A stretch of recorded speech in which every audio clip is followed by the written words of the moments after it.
Hello everyone, स्वागत है आप सभी का अन अकेडमी के हिंदी प्लेटफॉर्म पे। जैसा कि आप देख सकते हैं, सऊदी अरेबिया, पाकिस्तान और टर्की के बीच एक पैक्ट साइन हुआ है, जो एक सिक्योरिटी और एक डिफेंस पैक्ट है।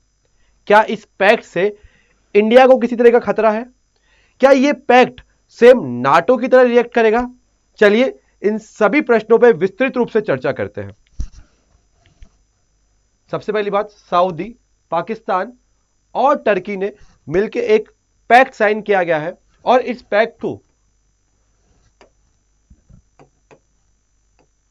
उन्होंने मक्का एग्रीमेंट के नाम से संबोधित किया है। Mecca agreement,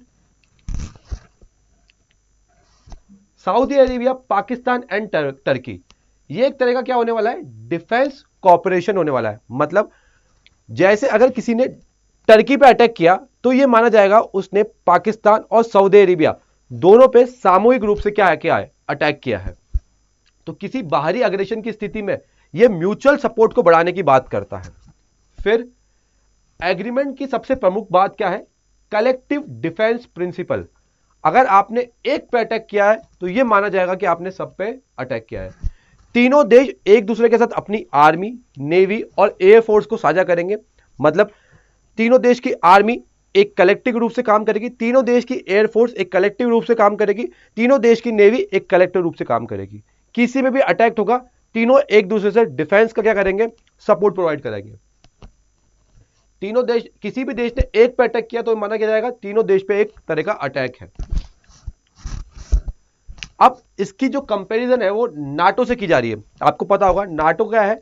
north Atlantic treaty of ocean, ठीक है। नाटो जिसका आर्टिकल 5 जो है वो क्या बात करता है? कलेक्टिव डिफेंस की बात करता है कि अगर आपने किसी नाटो मेंबर पे क्या किया है? अटैक किया है, तो ये माना जाएगा कि आपने उन सब पे अटैक किया है, उन सब कंट्रीज पर अटैक किया गया है।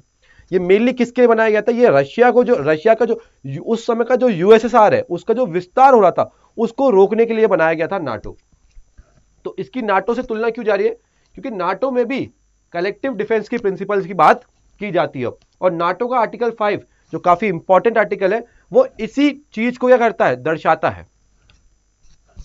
तो मक्का, बट हालांकि अगर मैं बात करूं इस मक्का एग्रीमेंट की, तो यहां पे ऐसा कोई डिटेल अभी तक आई नहीं है कि इसके अंदर कैसे, मतलब एक कंट्री में अगर अटैक हो रहा है तो दूसरी कंट्री किस तरीके से शामिल होती है, किस तरह की सहायता प्रोवाइड करती है, क्या वो बिल्कुल फ्रंट एंड पे खेलेगी, क्या फिर या फिर डिफेंस के सपोर्ट्स प्रोवाइड करेगी। तो अभी तक कोई डिटेल, अभी तक एडवर्टाइजमेंट नहीं आया या डिटेल अपने पास कमिटमेंट्स नहीं आए इस पैक्ट की।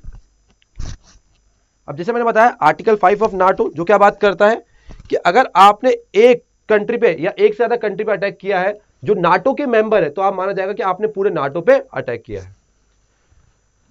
अब क्या ये एग्रीमेंट सच में इंडिया के लिए खतरा है या किसी भी कंट्री के लिए खतरा है? रीजन, सऊदी और पाकिस्तान, इनके बीच में 2025 में ऑलरेडी म्यूचुअल पैक्ट साइन हो चुका है। बट आपको पता है कि जब यूएसए और ईरान का वॉर चला था तो ईरान ने सऊदी पे भी अटैक किया था। सऊदी में जहां जहां यूएस के मिलिट्री बेस है वहां पे इन्होंने अटैक किया था। तब पाकिस्तान ने खुल के किसी भी तरीके से सऊदी की मदद नहीं की थी, क्योंकि अगर सऊदी की आपने मदद करी मतलब आप यूएस के क्या हो गए? अगेंस्ट हो गए। अगर आपने सॉरी आप ईरान के क्या हो गए? अगेंस्ट हो गए। तो सऊदी की मदद पाकिस्तान ने किसी भी तरीके से नहीं की थी जब 2025 और 26 में यह कॉन्फ्लिक्ट चल रहा था।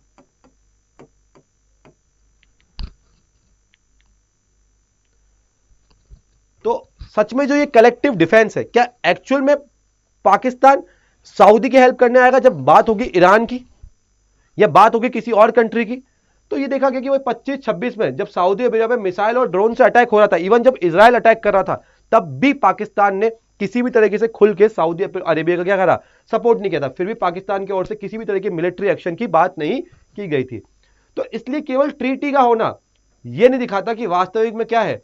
मिलिट्री इंप्लीकेशन है, मतलब मिलिट्री इंप्लीमेंट करी जा रही है।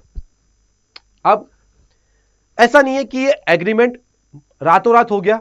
अगर आप सऊदी और पाकिस्तान के रिलेशन देखेंगे या पाकिस्तान या टर्की के रिलेशन देखेंगे तो ये काफी समय से काफी बेहतर है। इवन मैं बात करूं भारत की, तो भारत और सऊदी के रिलेशन स्टार्टिंग में अच्छे नहीं थे, ये धीरे धीरे क्या होते गए? बेटर होते गए। आप यहां देख सकते हैं सऊदी के प्रिंस और पाकिस्तान पीएम।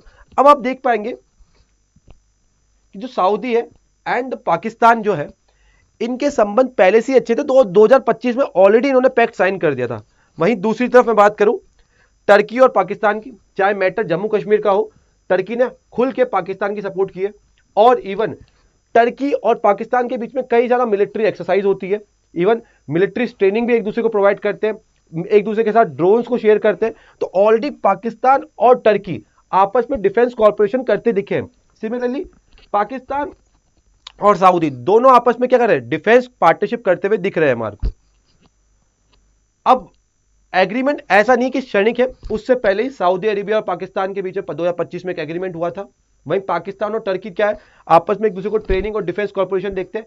सऊदी और टर्की की बात करूं तो एक दूसरे को मिलिट्री इक्विपमेंट्स देने का काम करते हैं। तो तीनों के एक दूसरे के साथ पहले से ही काफी अच्छे संबंध देखने को मिले हैं। तो ये कोई नया संबंध नहीं है, ये ऑलरेडी जो एग्जिस्टिंग डिफेंस टाइज है ना, उसको क्या किया है, मजबूत किया है। अब कुछ लोग ये मान रहे हैं, एक्सपर्ट्स ये मान रहे हैं, जैसे आप ये देख रहे हैं टाइम्स ऑफ इंडिया का आर्टिकल है कि कहीं ना कहीं इस जो ये ग्रुप है इसको बैकिंग है चाइना की। चाइना कहीं ना कहीं इस ग्रुप को बैकिंग कर रहा है। और इवन ये बात करिए, चाइना बात कर रहा है कि इस ग्रुप का और भी क्या किया जाए, विस्तार किया जाए। तो एक्सपर्ट्स की माने तो चाइना भी क्या कर रहा है, इस ग्रुप को पुश कर रहा है कि इस ग्रुप में और भी गल्फ कंट्रीज जुड़े, ठीक है, जिससे क्या हो, ये एक तरह का नाटो की तरह क्या कर सके, काम कर सके। तो पाकिस्तान, सऊदी और टर्की है, इनको जोड़ने का काम कौन कर रहा है, चाइना। चाइना कहीं ना कहीं बैकग्राउंड में इनके साथ क्या कर रहा है, हेल्प कर रहा है। बात क्या आती है, क्या ये जो पैक्ट बनाया गया है, क्या ये ईरान के खिलाफ है? तो ईरान के खुद की जो एम्बेसी है उसने इसका जवाब दिया कि भाई ऐसा कुछ नहीं है कि जो एक्ट है वो ईरान के खिलाफ है। इवन टर्की ने भी इस पर क्या कहा कि नहीं, ये ऐसा नहीं कि इसका कोई कॉमन टारगेट है, ये तो हमने खुद के डिफेंस सिस्टम को क्या किया और मजबूत किया। तो इसने कहा कि हमने कोई स्पेसिफिक कंट्री को टारगेट नहीं करा है। उन्होंने मेंशन भी कहा कि विशेष रूप से ईरान को टारगेट करने का हमारा कोई भी इरादा नहीं है। ईरान ने भी 10 अगस्त आज ही के दिन क्या बोला है कि नो रीजन टू फियर, कि उसने भी माना है कि भाई ये जो पैक्ट है ये उन 3 कंट्रीज के बीच में है, इनका कॉमन एनिमी ईरान नहीं है। ये आपस में अपनी डिफेंस जो इक्विपमेंट्स है या जो आपस में अपनी डिफेंस कैपेबिलिटीज है उनको इंप्रूव कर रहे हैं, ना कि ईरान के अगेंस्ट। क्या और देश जुड़ सकते हैं? जी हाँ, टर्की के अंदर से अभी एक प्रेस रिलीज आया जिसमें बताया कि वजह जो इजिप्ट है वो इसमें जुड़ने की इच्छा रखता है। इवन कतर जो है उसको जोड़ने की बात की जाए तो हो सकता है गल्फ की और कंट्रीज भी क्या करें, इस ग्रुप में जुड़ते हुए दिखे।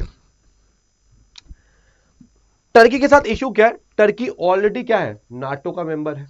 टर्की ऑलरेडी नाटो का मेंबर है। जो नाटो क्या है, यूरोपियन यूनियन का मेंबर है। और नाटो जो क्या है, जहां पे यूरोप की कंट्रीज है, अमेरिका है। और अमेरिका के इजराइल के साथ संबंध अच्छे हैं। इजराइल और सऊदी के संबंध अच्छे होना स्टार्ट हुए थे पर फिर से खराब हो गए थे। तो ये देखा गया है कि भाई टर्की जो है, जो खुद नाटो का मेंबर है, अब क्या इसका मेंबर बनने के बाद अमेरिका के साथ अपने संबंध कैसे बनाता है। तो टर्की नाटो का ऑलरेडी मेंबर है। टर्की और जो अमेरिका के संबंध है वो हमेशा से बेहतर नहीं रहे, क्योंकि आपको पता है टर्की ने अभी रशिया से S-400 या S-300 रहने की बात कर रहा था, तब अमेरिका ने टर्की पे क्या लगाए थे, सैंक्शंस लगाए थे। तो ऑलरेडी टर्की और अमेरिका के संबंध अच्छे नहीं है। उसके बाद टर्की नाटो का मेंबर भी है और उसके बाद खुद का ये सा ग्रुप बना रहा है जिसपे बैकिंग किसकी है, चाइना की है। तो देखना पड़ेगा कि आगे टर्की कैसे रिस्पॉन्ड करता है। ईरान के लिए सबसे बड़ा इंप्लीकेशन क्या है, ईरान की अगर मैं बात करूं, सॉरी इंडिया के लिए, तो यार हमने बड़े मुश्किल से सऊदी के साथ रिलेशन अच्छा बनाना गए। सऊदी स्टार्टिंग से काफी सपोर्ट करता है पाकिस्तान को। सऊदी और पाकिस्तान काफी क्लोज अलाय है। वहीं अगर बात करूं इंडिया, तो इंडिया पिछले 10-15 साल से सऊदी के साथ बेहतर रिलेशन बनाता जा रहा है। इवन यूएई के साथ हमने क्या करा है, बेहतर रिलेशन बनाया है। वहीं सऊदी का पाकिस्तान के साथ ये रिलेशन बनाना है, यहाँ पाकिस्तान के नजदीक आना भारत के लॉन्ग टर्म जो गोल्स है उनको क्या करता है, कहीं ना कहीं हैम्पर करता हुआ दिखता है। अब इंडिया पाकिस्तान कॉन्फ्लिक्ट में, जैसे मान लो कल को इंडिया पाकिस्तान का कॉन्फ्लिक्ट होता है या कोई भी विवाद होता है या कोई भी युद्ध होता है, तो क्या लगता है आपको क्या लगता है कि टर्की और सऊदी डायरेक्टली इन्वॉल्व होंगे? नहीं। जैसे रशिया यूक्रेन का वॉर हुआ था तो यूरोपियन यूनियन डायरेक्ट इन्वॉल्व तो नहीं हुआ था, बट जो यूरोप की कंट्रीज थी उन्होंने क्या करी थी, continuous funding, continuous arm provide करते किसको, यूक्रेन को। सिमिलरली अगर मैं बात करूं ईरान और यूएसए की वॉर की, तो डायरेक्टली चाइना ने ईरान को सपोर्ट नहीं किया था, पर कहीं ना कहीं मिलिट्री इक्विपमेंट्स कंटिन्यूस चाइना दे रहा था ईरान को। तो कल को इंडिया और पाकिस्तान में किसी भी तरह का कॉन्फ्लिक्ट होता है तो बैकडोर से, बिहाइंड द सीन्स, कहीं ना कहीं से जो पाकिस्तान है उसको सऊदी और टर्की से क्या मिलेगी, हेल्प मिलती दिखेगी। इंडिया की अगर मैं बात करूं तो इंडिया के लिए जो वेस्ट एशिया के जो इंटरेस्ट है, या जो इंडिया कहता है कि भाई मैं कैसे बैलेंस आउट करता हूं, क्योंकि सऊदी अरेबिया, हम एनर्जी सेक्टर, हम ऑयल पे बहुत ज्यादा डिपेंड है, किस पे, सऊदी एरिया पे। सऊदी एरिया में से बहुत ज्यादा मात्रा में हमारे पास क्या आता है, फॉरेन डायरेक्ट इन्वेस्टमेंट, एफडीआई आता है। इवन सऊदी अरेबिया हमारे लिए काफी इंपॉर्टेंट हो गया, क्योंकि हमारे यूएई से अच्छे संबंध हो रहे हैं, सऊदी अरेबिया से अच्छे हो रहे हैं। Even people to people strike बहुत ज्यादा है। ईरान की बात करूं तो कनेक्टिविटी आपको पता होगा कि भाई इंडिया प्लान कर रहा है कि इंडिया तेहरान से होते हुए क्या बना, एक रशिया की तरफ एक कॉरिडोर बनाने की बात करता है, तो India north south transport corridor, तो उसकी अगर बनाने की बात की जा रही है, जो कहां से होकर गुजरता है, अपना ईरान से होकर गुजरता है। तो ईरान हमारे लिए कनेक्टिविटी के लिए बहुत जरूरी है, स्ट्रेटेजिक ज्योग्राफी के लिए बहुत जरूरी है। इजराइल हमारे पास डिफेंस के लिए, क्योंकि हमको आपको पता होगा बराक जैसी जो मिसाइल हमने इजराइल के साथ बनाई, इवन बहुत सारे ड्रोन्स हम इजराइल से खरीदते हैं। तो ईरान हमारी डिफेंस टेक्नोलॉजी के लिए बहुत जरूरी है, स्ट्रेटेजिक कॉपरेशन के लिए बहुत जरूरी है, क्योंकि इजराइल किसका अच्छा दोस्त है, यूएसए का दोस्त है। तो ये इंडिया के लिए कुछ क्या है कि इंडिया कैसे बैलेंस आउट करता है सऊदी, ईरान और इजराइल के साथ। ठीक है, इसी के साथ इस क्लास को एंड करते हैं। जैसा कि आप सब जानते हैं कि 15 अगस्त को हमारा अभी अनअकैडमी का क्या चल रहा है, इंडिपेंडेंस डे सेल चल रहा है, जिसके अंदर आपको सबसे लोएस्ट प्राइस मिल रहा है, दैट इज 16,999। और साथ ही साथ क्योंकि ये 80th इंडिपेंडेंस डे है, तो 80 जो लर्नर्स होंगे, लकी लर्नर्स होंगे, उनको 100% रिफंड मिलेगा। साथ ही साथ अगर मैं बात करूं साथियों, अगर आप 15 महीने का लेते हैं तो 15 महीने का सब्सक्रिप्शन लेते हो तो 3 महीने का सब्सक्रिप्शन आपको क्या मिलेगा, फ्री ऑफ कॉस्ट मिलेगा।